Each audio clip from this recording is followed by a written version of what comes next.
Adventures in Research.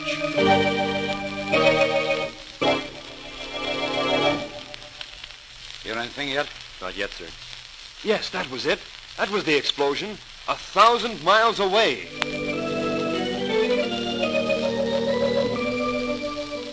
This is Paul Shannon introducing another in the series of programs dealing with the thrilling adventures to be found in the field of scientific research, as told by the men of science themselves. And here, ready with today's story, is Dr. Phillips Thomas, research engineer of the Westinghouse Research Laboratories. Thank you, Paul, and hello, everyone. Not so long ago, the eyes of the whole world were turned to the tiny atoll of Bikini in the Central Pacific, where the history of making atomic bomb tests were made. Yeah, I wasted a lot of time listening to him on the radio. And boy, was I ever disappointed. Well, why were you disappointed? What was wrong with it? Well, from all accounts, I figured maybe I'd be blown clear out of my chair by the explosion. And what happened? Nothing but a lot of static. Phooey. Well, these tests, my friend, were made in the interests of science, not for your entertainment. Well said, Paul. And certainly science has learned a great deal from these tests and will continue to learn for years to come. Particularly interesting to those working on the relatively new science so far were the underwater atomic bomb tests. Pardon me, Dr. Thomas, but what was that name again? SOFAR. S-O-F-A-R. SOFAR. Never heard of it, Dr. Thomas. Well, then suppose we drop in on the Neals. Their son, Tom, Lieutenant Thomas Neal of the Navy, is home on 15 days' leave.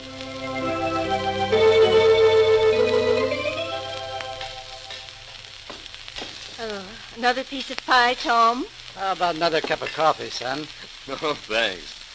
Oh, I haven't eaten a meal like that since I came home on leave last time. Oh, it's grand to have you home, Tom, but I suppose you'll soon be off again. How you can stand this gadding about all over the world is more than I can understand. Our Tom's a Navy man. Has to go where he's sent, you know. He has a fine career ahead of him, Mother. Don't worry. You bet. Say, I haven't told you about my new assignment yet. It's sure interesting. Well, you two clear out into the living room so Millie can clear the table. And Tom, don't you dare do any talking till I come in. I don't want to miss a word. All right, Mother. We'd better get out of here, Dad.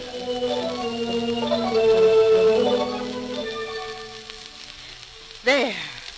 Now, Tom, what's this new assignment you were talking about? Yes, let's hear about it. Well, since it's no longer a war secret, you'll be hearing quite a bit about SOFAR. That's a new underwater sound system for locating planes and ship survivors at sea. SOFAR. That's an odd name. What's it mean? Doesn't mean anything, the word. They're just Navy initials to designate the system sound fixing and ranging. Oh, so they're making use of your ability as an electrical engineer. Well, that's good. That's what comes of having a father who's an engineer and a mother who's been listening to engineering talk all her life. You can't fool them. Go on, son. Your mother just makes a wild guess now and then, and hits it right now and then, too. Well, anyway, that's what my new assignment is, with SOFAR. I was lucky enough to be in on the experimental tests. That was during the war when SOFAR was tested as a system for detecting submarines, back in 41. Oh, so that's what you were doing when you refused to answer any questions. Never saw anyone so close-mouthed. Yes. Naturally, I couldn't tell you at the time. Well, just what is this SOFAR, Tom? What's it do? To answer that question, Dad, I'll have to go back to 1941, when a scientist, Dr. Maurice Ewing, who was then director of research in physics at the Woods Hole Oceanographic Institute, talked with Navy officials of the Bureau of Ships about a new theory of what he called horizontal sound transmission. I've been checking and rechecking this theory of underwater sound transmission for over 4 years, gentlemen. It's been tested on the Institute's research ship, and it works. What conclusions did you reach on those tests, Dr. Ewing? Briefly, my conclusions were that sound underwater can be heard from horizontal distances up to thousands of miles, provided that disturbing reflections could be cut out, and if delicate, precise amplifiers were used to intensify that sound. The speed of sound beneath the ocean has already been checked at various depths, and the minimum speed or velocity has been found at about 4,000 feet. The slowest rate of speed was 4,000 feet below the surface. Yes, with higher velocities both above and below that depth, the ray paths followed by sound underwater are refracted, literally bent toward depths of lesser speed or velocity. And your point is, Dr. Ewing? Well, my point is that if a bomb is set off at a depth of 4,000 feet, a large part of the sound of its explosion will be refracted, or bent upward and downward, crossing and recrossing this area, but never reaching either the surface or the bottom of the ocean. And how do you propose to hear this sound, Dr. Ewing? By means of a hydrophone lowered to the 4,000-foot depth. Well, gentlemen, I'd like to hear some opinions from you. Dr. Ewing's theory sounds feasible enough, but it's still only a theory. There are a few details I'd like to have cleared up, and then I suggest that a test be arranged to try it out. Well, that's fair enough. The test is all I ask.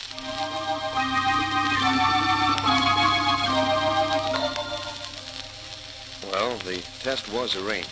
I was on the test ship, an 87-foot yawl, carrying the hydrophone, a sort of stethoscope with electrical amplifications. Well, I'd rather be here than on the destroyer escort. They're the guinea pig ship, 1,000 miles away. How do you mean guinea pig? They're carrying the bombs for this test. Each one of them contains 4 pounds of TNT. How do you think this test will work out? Well, your guess is as good as mine. But we'll soon find out. Get ready to lower the hydrophone. Ready to lower. Lower to 4,000-foot level.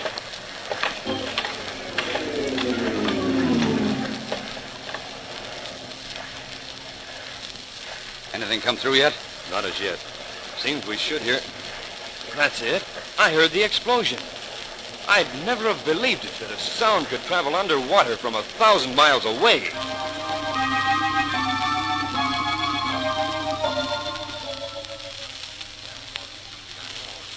I think that all of us are convinced after that test that Dr. Ewing's theory of underwater sound transmission has proved itself right.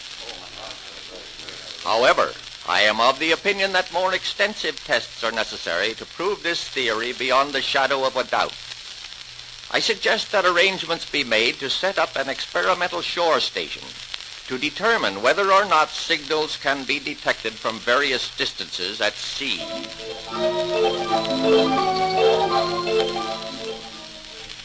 Now they were really going after this thing in earnest. Dr. Ewing was working like mad, improving his equipment. And the experimental station was set up in the Bahamas, on Eleuthera Island. Were you in this second test, too? Yes, I was right at the experimental station with Dr. Ewing in the big brass hats when it happened. Well, Dr. Ewing, this should tell the story. Worried? Not a bit. I've tested this theory too many times myself to have any doubts about the outcome. Good. Well, the stage is all set. A destroyer loaded with the bombs you developed for this test is lying off Dakar on the West African coast, ready to drop them. Better concentrate, gentlemen. It's just about time. We're ready. Stand by. There's the signal. There's the first bomb. Sounds almost like a kettle drum building up to a grand finale. The bombs are being dropped in series. That accounts for the kettle drum effect.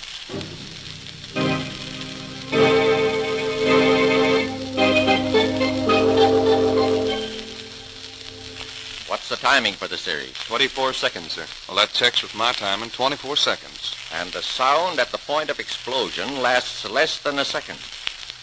That means, gentlemen, that we can make time measurements to within 1/10 of a second. And those bomb explosions were picked up by our hydrophones here in the Bahamas over a range of some 3,000 miles.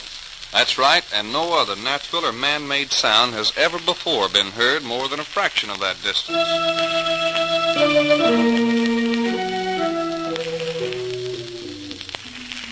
Well, Dr. Ewing, the evidence of these tests is most conclusive. Frankly, in the beginning, we were of the opinion that your theory of underwater sound transmission was nothing more than a clever laboratory trick. Well, I don't blame you for thinking it. But we've demonstrated that as a result of your speaking tube effect, sound travels amazingly far in the depth zone between 2,000 and 6,000 feet underwater. And what impresses me is its simplicity. Your theory doesn't involve the use of such things as electronics, supersonics, or smashed atoms. Precisely. The system has official approval and will be designated as SOFAR, Sound Fixing and Ranging.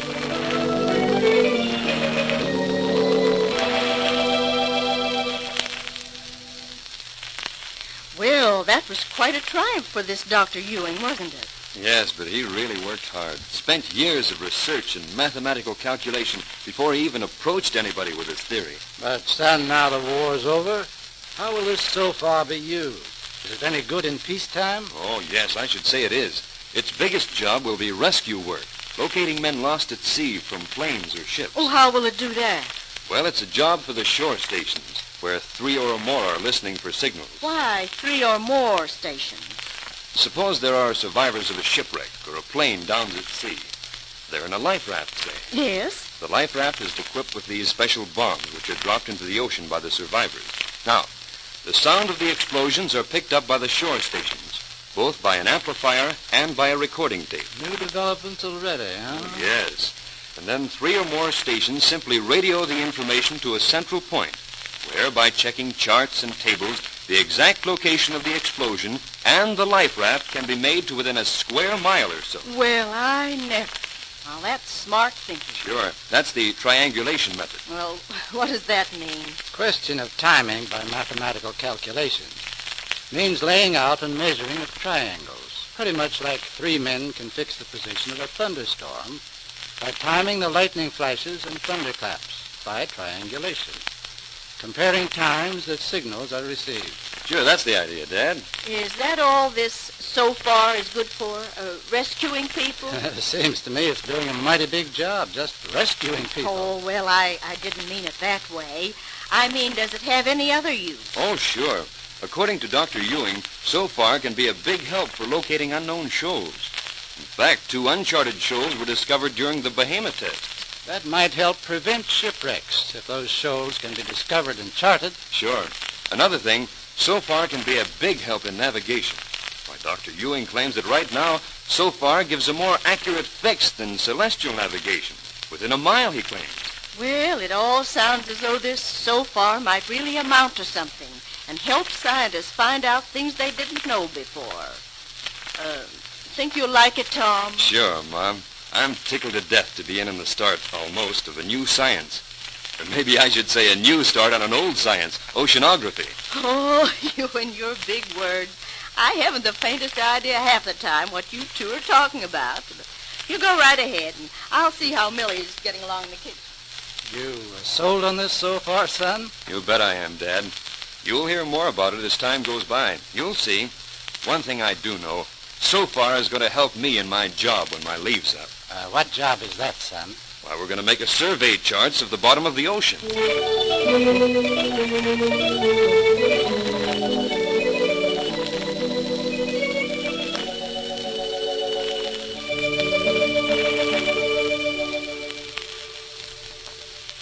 And there you have the story of SOFAR, the new underwater sound system that has revolutionized underwater sound transmission, an ocean-going adventure in research. And telling the story was Dr. Phillips Thomas, research engineer of the Westinghouse Research Laboratories.